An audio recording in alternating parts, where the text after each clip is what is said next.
Magandang araw o gabi po. Ako po si Francis at nais kong ibahagi ang nangyaring karanasan na hanggang ngayon ay hindi ko pa rin makakalimutan. At nangyari ito noong mga taong 1989, nung wala pang masyadong ilaw sa mga liblib na probinsya at napakadilim ng mga kalsada paglagpas mo sa bayan. Ang kwentong ito ay tungkol sa biyahe namin ng asawa kong si Melba papunta sa probinsya nila sa bandang Santa Fe. Isang liblib na mapuno pang lugar noon. Dito ko natuklasan na ang mga biyanan ko, lalo na ang ina niya, ay hindi lang basta masungit at matapobre. May lahi din pala silang aswang. Francis, kailangan talaga nating umuwi.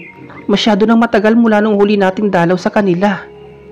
Sabi ni Melba habang nag-iimpake siya ng ilang damit na lumang traveling bag. Sagot ko naman, "Oo naman Melbs, pero sigurado ka bang okay lang sila sa akin? Alam mo namang hindi ako ganun ka-welcome sa pagkausap sa kanila." Tumigil siya sa pag-impake at tinignan ako. Huwag mong pansinin si Mama. Yun lang talaga ang ugali niya. Si Papa okay naman sa'yo.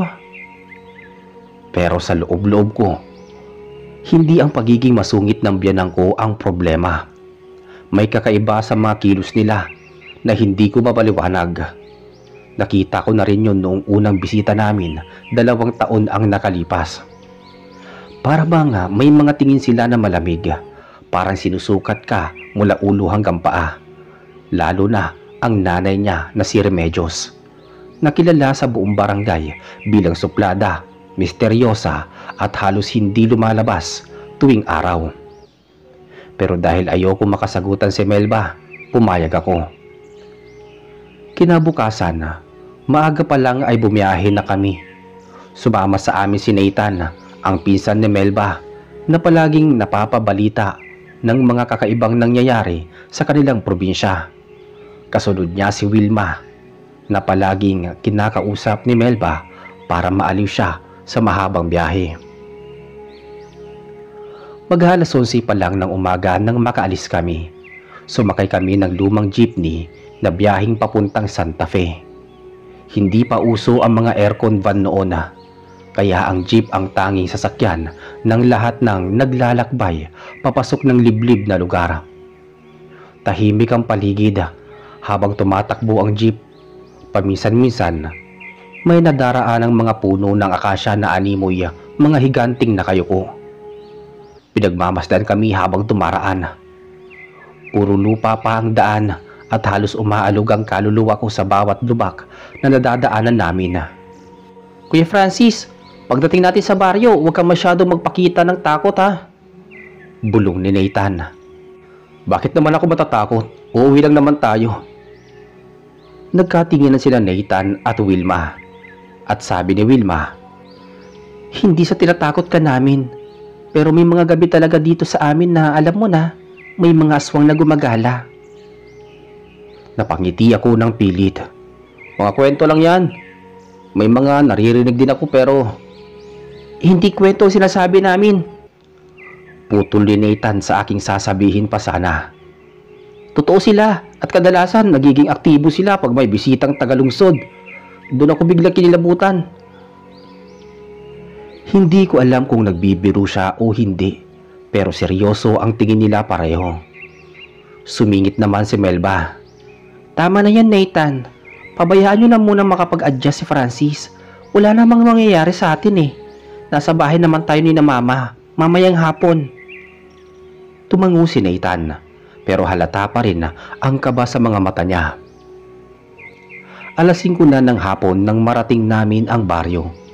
Hindi pa naman madilim noon, pero ramdam mo na kaagad ang lamig ng hangin. Ang bahay ng biyanan ko ay gawa sa kahoy at pawid, katabi ng 3 malaking puno ng akasya. Sa likod nito ay malawak na palayan at sa di kalayuan ay makikita ang bundok na tinatawag daw nilang Burol ng Hilot. Pagbaba namin, nakita ko kaagad si Remedios na nakaupo sa duyan sa may Teresa. Hindi siya nakangiti. Tulad ng dati, parang nanlalamig ang mga mata niyang nakatitig sa amin. Ma, nandito na po kami. Sabi ni Melba. Hindi siya sumagot. Tinignan niya lang ako mula ulo hanggang paa. Ilang segundo siyang hindi kumurap. Saka siya nagsalita, mabagal at malamig. Ikaw na naman, sabi niya. Parang nanlaki ang aking sikmura sa pagkabigla. Pero ngumiti ako. Magandang hapon po, Neremedios. Hindi siya ngumiti pabalik. Tumalikod lang at pumasok sa bahay. Lumapit naman si Wilma sa akin at bumulong. Pasensya ka na. Hindi talaga pala kaibigan niyan si Mama eh. Pagdating ng hapunan, sabay-sabay kaming kumain. Tahimik ang lahat. Si Tatay Berto, ang ama ni Melba, ang tanging nangunguna sa kwentuhan. Francis, bukas pwede tayo pumunta sa palayan. Wala namang masyadong gagawin dito ngayon. Ngumiti ako sa kanya. Sige po, Tay. Si Neremedios naman ay hindi man lang lumingon. Ang lakas ng pakiramdam ko na ayaw niya sa akin. Pero hindi ko alam kung bakit. Matapos maghapunan, naglabas siya ng isang mangkok na parang may lamang tinadtad na karne. Melba, dalhin mo itong pagkain sa likod. Iwan mo na sa mesa doon. Tumingin ako sa mangkok. Mukhang karne pero hindi ko mawari kung baboy o manok. Anay, ano po to? Tanong ni Melba. Isang ulam para sa bisita natin, sagot ni Nanay Remedios. Hindi ko alam kung sinong bisita ang tinutukoy niya. Lumapit sa akin si Nathan at bumulong ng sobrang hina. Hindi tawang bisita nilang yun, sabi niya. Pagsapit ng 10:00, nagpasya na kaming matulog. Sa sala kami pinatulog. Ako sa papag, si Nathan sa sahig gamit ang banig. Tahimik ang bahay. Tanging huni ng kuliglig ang maririnig sa labas. Pero bandang 11:00, may narinig kaming mahina pero malinaw. Isang tunog ng langit-ngit at pagkatok-katok. Gumising si Nathan at tinignan ako. Kuya Francis, gising ka? Oo, narinig mo rin ba? Oo eh. Huwag kang kikilos. Huwag kang magsasalita. Nagtataka ako sa sinabi niya. Teka, bakit naman? Lumapit siya sa akin at bumulong lang. Aswang yan. Nanlamig ang buong katawan ko. Maya-maya pa, may narinig kaming parang kukuna humahagod sa may bubong. Tinignan ko si Nathan. Kinagat niya ang labi niya at sabi niyang, Kuya, huwag kang titingala. Kahit ano pang marinig mo ha. Baka makita niya tayo. Hindi ko alam kung ano ang gagawin ko at bigla may bumagsak na mabigat sa may bubong. Malakas, parang may tumalon mula sa puno. Nagulat kami pareho at mula sa labas may boses kaming narinig, boses babae. Mababa, paos at galit. Remedios, buksan mo ang pinto. Narinig namin bumaba sa kwarto si Nay Remedios. Mabagal lang yapag niya. Hindi namin siya nakikita pero ramdam namin papunta siya sa pinto. Nathan, sino yon? Tanong ko. Umiling siya. Hindi ko alam ang pangalan pero hindi yan tao, kuya. Nanginig ako sa sinabi ni Nathan. Sa may kusina, narinig naming tumigil si Nanay Remedios saka siya nagsalita. Mamaya ka na. May bisita kami. Hindi ka pwedeng lumapit ngayon. Sumagot ang boses mula sa labas. Amoy ko siya, Remedios. Amoy na amoy ko ang dugo niya. Sabi nito. Ako yun ha. Ako ang tinutukoy nila. Nagpigil ako ng hininga. Parang biglang nanigas ang mga paa ko sa takot. Si Nanay Remedios sumagot ulit. Umuwi ka na. Pero ang boses niya sa labas ay biglang lumakas. Halos parang nagiging hayop.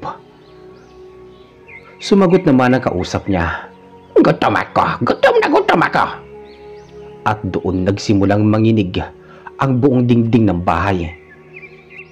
Nanlaki ang mga mata ko nang marinig kong binuksan ni Nanay Remedios ang bintana. Hindi ang pinto ang pagbukas niya. Nakarinig kami ng paggapang parang may gumagapang na mabigat. Papasok yun ng bahay. Sabi ni Nathan, Kuya, huwag kang lilingon. Huwag kang titingin. Pero hindi ko nakontrol ang sarili ko. Dahan-dahan akong tumingin sa may kusina at doon ko nakita ang mga kuko. Mahaba, nangingitim, parang kuko ng paniki pero mas makapal. Dumungaw sa bintana ang isang mukhang hindi tao. Babae pero mahaba ang dila, halos kulay uling ang balat at pulang-pula ang mata. Tumingin siya ng diretso sa akin at ngumiti. Napamura ko ng mahina. Halos pabulong na lang talaga. Francis! Sigaw ni Melba mula sa kwarto. Narinig niya ang kaluskos. Tumakbo siya papunta sa sala. Nakita niya akong nakatingin. Francis, huwag kang titingin! Sigaw niya. Pero huli na. Ang nilalang sa bintana ay nakanganga. Kita ko ang matatalas niyang ngipin. Parang pangil ng aso pero doble ang haba. Lumapit si Melba at hinila ko palayo. Si Nanay Remedios naman ay sumigaw. Umalis ka na! Hindi ka pwedeng pumasok dito! Nagalit ang nilalang at biglang pumailan lang ang isang mahabang hagisbis sa huni. Parang sigaw ng batang nahihila sa gubat. Humaba pa ang nakakatindig balahibong huni mula sa labas. Parang mahaba't pigil na sigaw na hindi mo alam kung tao ba o hayop ang pinanggagalingan. Niyakap ako ni Melba at hinila palayo sa bintana. Si Nathan naman ay mabilis na kumuha ng kahoy mula sa tabi ng papag para inaasahan niya na talagang susubok na pumasok ang nilalang. Sa may kusina, nakita kong biglang umatras ang nilalang. Bumigwas siya pabalik sa dilim pero hindi siya tuluyang nawala. Ramdam namin na nasa paligid pa rin siya. Tumayo si Nanay Remedios sa may bintana. Huminga ng malalim at marahan niyang isinara ang kahoy na takip. Babalik pa yan. Hindi pa tapos yan. Mahina niyang sabi. Hindi ko alam kung para iyon sa amin o sa sarili niya. Pero dama ko ang tensyon sa boses niya. Tumingin siya kay Melba at pagkatapos ay sa akin. Hindi ako makagalaw. Nanginginig pa rin ang duod ko. Lumapit si Nathan kay Remedios. Tita, bakit nandito na naman yung nilalang na yon? Hindi ba dapat nasa kabilang baryo yan lumilitaw? Hindi agad sumagot si Nanay Remedios. Pumikit siya para bang may iniisip na malalim. Saka siya nagsalita, mababa ang tono. Sumusunod siya sa dugo. May naamoy siyang bago. Sabi ni Nanay Remedios. At alam kong ako ang tinutukoy niya. Pinaupo kami ni Melba sa sala. Tahimik ang buong bahay. Pero ramdam namin ang ingay ng mga kuliglig at hampas ng hangin sa labas. Parang mas malamig ang gabi habang tumatagal. Francis, okay ka lang ba? Tanong ni Melba. Tumango ako pero halata ang panginginig ng kamay ko. Melbs, ano ba talaga yun? Bakit parang kilala ni... Hindi ko na natapos ang sasabihin ko nang magsalita ulit ang aking kausap na si Nanay Remedios. Hindi mo na kailangan malaman ng lahat. Basta sundin nyo na lang ang sasabihin ka. Hindi ko alam kung matatakot o magagalit ako. Pero hindi ako makapagsalita dahil mas nangingibabaw ang kaba sa dibdib ko. Umupo si Wilma sa tabi ni Nathan. Nagmula at halatang hindi mapakali. Si Mama kasi, madalas niyang kausap yung nilalang na yon, lalo na pag may dumarating na hindi taga rito. Sabi ni Wilma. Nanlaki ang mata ko. Kausap? Tumango si Wilma. Oo, hindi mo lang naririnig dati kasi hindi ka pa nakakadama ng panganib dito. Pero Francis, hindi ordinaryo ang baryo namin. Simula pa noon, may kasunduan na rito. Agad bumulaslas si Nathan. Wilma, huwag ka masyado magsalita. Bakit Nathan? May karapatan si Francis na malaman ng panganib. Sabi ni Melba. Delikado kung mali ang masabi natin eh. Sabi naman ni Nathan. Dito tumikhim si Nanay Remedios. Sapat na yan. Ako na ang magsasalita. Tumahimik kaming lahat. Umupo si Nanay Remedios sa harapan namin. Ang liwanag lamang na nagmumula sa gasera ang nagsisilbing ilaw sa may sala. Kaya halatang halata ang bakas ng edad sa mukha niya, pati ang matatalim niyang mata na tila nakasilip ng hindi nakikita ng karaniwang mata ng tao. Bago pa kayo ipanganak, may nilalang na tumingin-tingin sa baryo na ito. Hindi namin alam kung paano nagsimula, pero matagal na kaming may kasunduan. Napalunok ako. Anong klaseng kasunduan? Tumingin siya sa akin. Hindi galit, hindi rin mabait. Parang sinusuri lang niya kung handa na ba akong marinig ang katotohanan. Mula noon, kapag may dumadalaw na hindi taga rito, hindi dapat lumapit sa kanila ang nilalang. Basta may konting pagkain kami na hinanda tuwing gabi. Yung nasa may mangkok kanina? Tanong ko naman. Tumango siya. Pero ngayong gabi, masyadong maaga siyang dumating at masyado siyang gutom. Dagdag pa nito. Bakit naman siya masyadong gutom? Tanong ni Nathan. Dahil may kakaiba sa amoy ng dugo ng bisita natin ngayon. Napatingin silang lahat sa akin. Ano naman ang meron sa dugo ko? Tanong ko. Pilit na pinapakalma ang sarili. Hindi ko pa alam, pero hindi ito normal.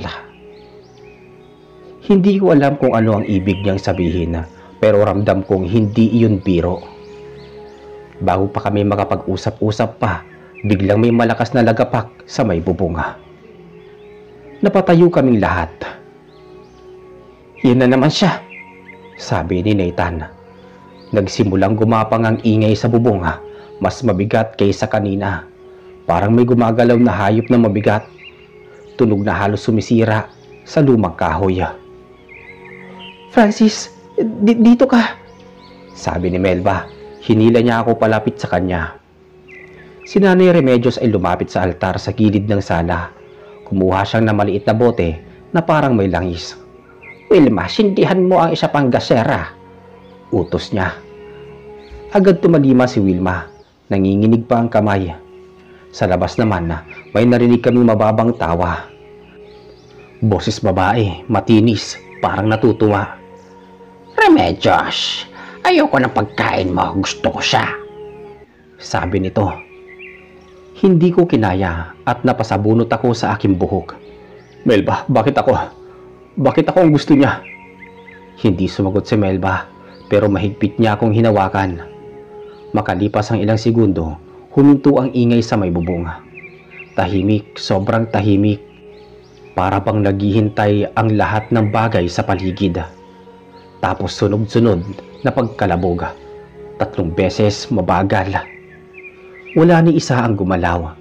Umalingaw-ngaw ang boses niya. Francis, naririnig mo ba ako? Nanlamig ang dugo ko. Hindi ko alam kung paano niya nalaman ang pangalan ko. Lumapit si Nanay Remedios sa pinto at sumigaw. Humayo ka! Hindi ka pwedeng pumasok sa bahay na to! Sumagot ang nilalang, mas galit. May karapatan ako. May kasunduan tayo. Walang kasunduan kung buhay ng tao ang kukunin mo, sagot ni Nanay Remedios. At biglang may malakas na kalabog sa pinto. Para bang sinipa ito ng ubod ng lakas. Napatras kaming lahat. Tumingin si Nanay Remedios sa amin.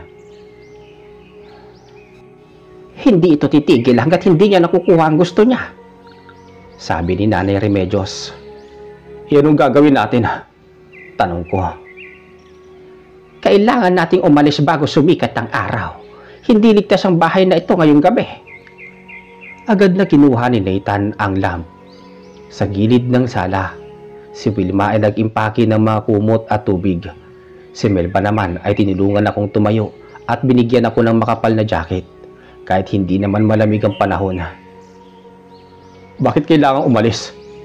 Tanong ko. Dahil hindi mo kilala ang nilalang na yun at hindi kanya tatantanan, sagot ni Melba. Tinignan ko si Nanay Remedios. Nay, baka naman kaya niyong kausapin. Sabi ninyo may kasunduan. Umiling si Nanay Remedios na mabagal. Hindi na siya sumusunod sa kasunduan ngayon. At kapag ganito ang gabi, pag bilog ang buwan, mas malakas sila. Wala akong laban sa kanya. Kung pipilitin na kumuha ng dugo. Napalunok ako. Sa labas naman, narinig naming lumibot ang nilalang. Minsan may kaluskos, minsan may halakhak, minsan parang kumakanta ng himig na hindi mo mawari kung pampatulog o panagwagan sa kamatayan. Kapag binuksan natin ang pinto, walang lilingon, walang magsasalita. Kailangan mabilis tayo. Sabi ni Nathan. Saan tayo pupunta? Tanong ko. Sa lumang kubo ni Mang Ilyas sa may kabilang pampang, hindi sila nakakapasok doon. Bawal sa kanila ang lugar na iyon. Sabi naman ni Nanay Remedios. Bakit bawal?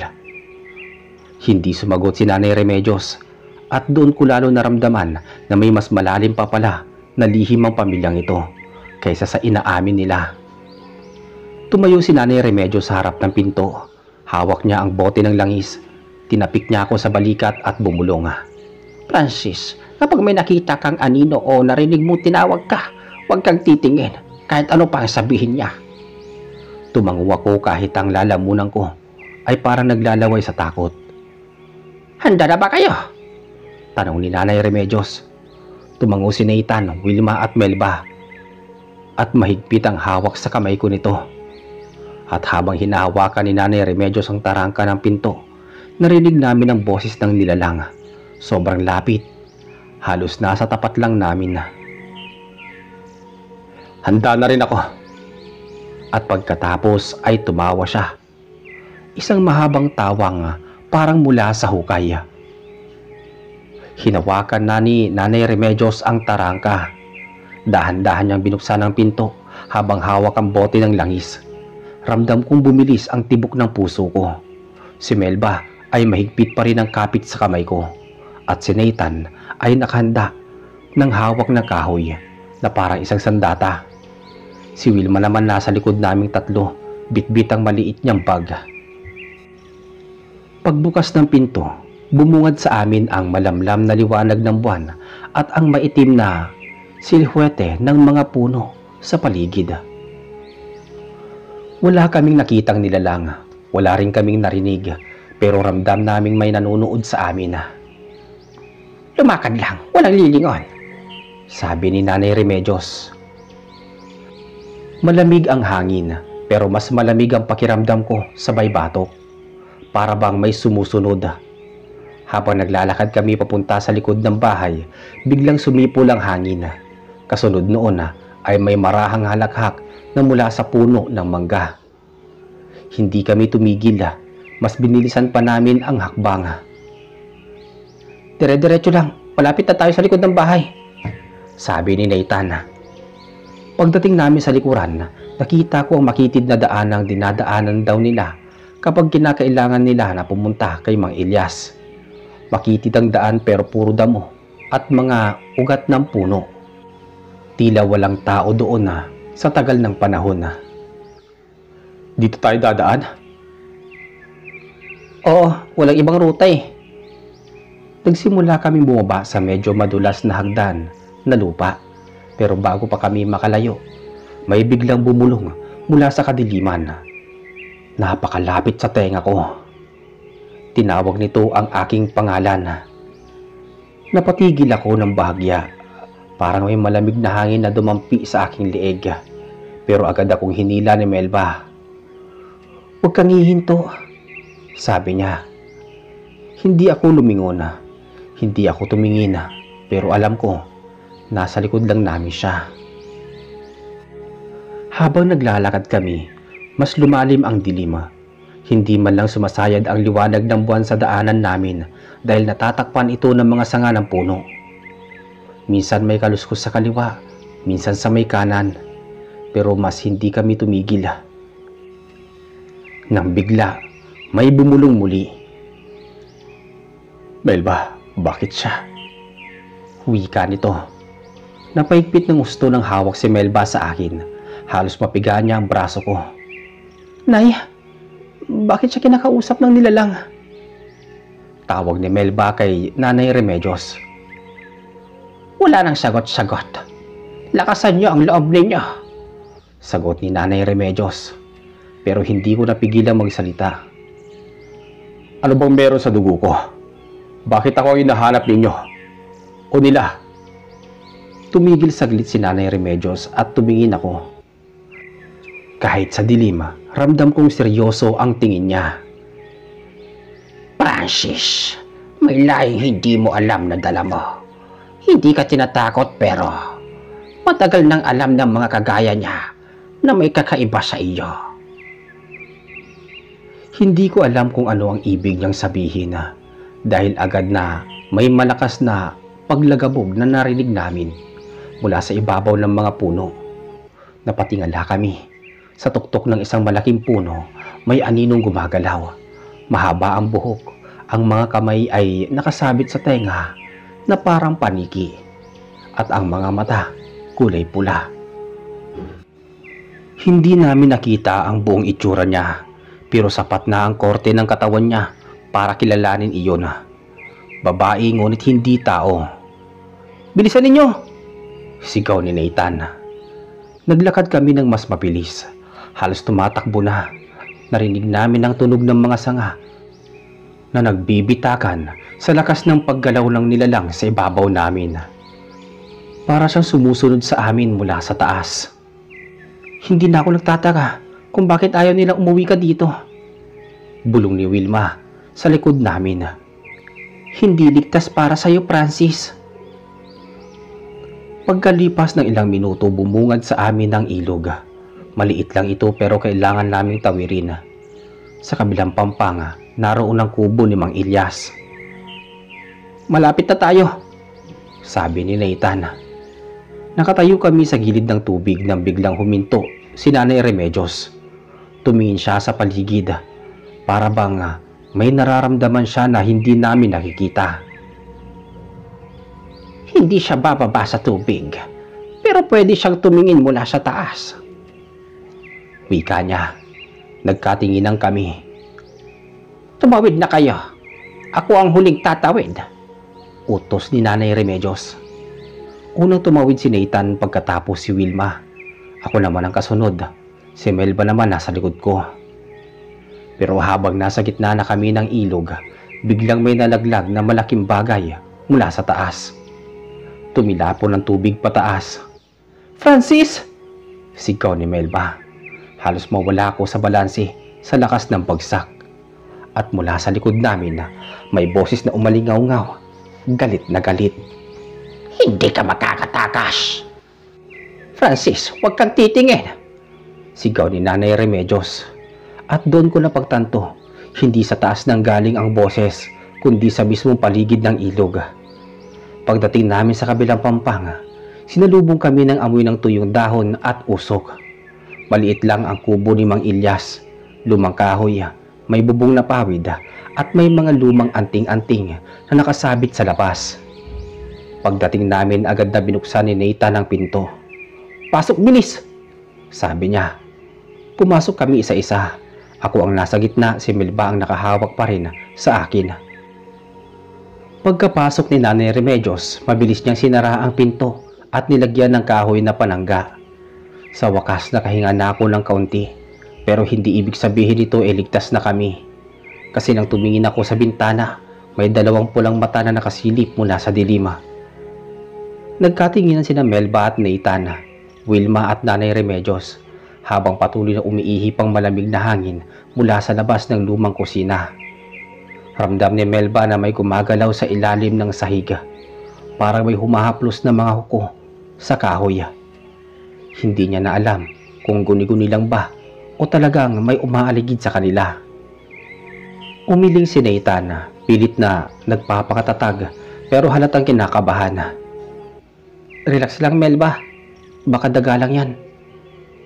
Pero napatingin si Wilma sa kanilang tatlo. Halatang may alam pero ayaw sabihin ng diretso. Hindi yun daga. Marahan niyang sinagot at pabulong pa. Hindi na yan humihinto simula pa kagabi. Umbusan si Nanay Remedios palapit sa maliit na mesa sa kamarahang inilapat ang kamay sa ibabaw ng kahoy. Kung ayaw mong tumigil, mamaya ka sa akin. Biglang gumalaw muli ang nasa ilalim. Mas mabilis, mas malakas. Para bang may nagngingit-ngit. Napatras si Melba sa gulat. Nay, ano yan? Sigaw niya. Ngumiti si Nanay Remedios pero hindi iyon ngiting pampalubag loob. Hayaan nyo yan. Bahagi yan ng bantay ng pamilya. Natutuwa lang yan dahil may bisita. Maya-maya pa, tumahimik ang paligid. Kinabukasan bago pa sumikat ang araw, tahimik na naghanda ang mag-asawa. Hindi na sila kumain, hindi na nagsalita. Si Wilma ang nag-abot ng maliit na telang kulay abo kay Melba. Isabit mo sa bag ninyo. Proteksyon hanggang sa makalayo kayo rito. Pagkalabas nila ng bahay, hindi na lumingon pa. Itong si Francis at Melba.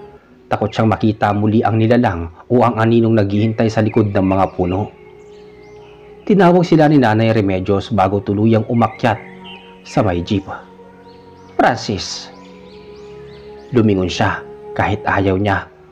Nakatayo si Remedios sa may pinto ng bahay. Hawak ang rosaryo at bote ng langis. Iho, kapag narinig mo ulit ang boses niya, huwag kang sasagot. Tumango naman ito. Opo, Nay. Habang lumalayo ang jeep sa bakuran ng pamilya, unti-unting naglaho ang bahay na tanawin. Pero hindi ang kaba.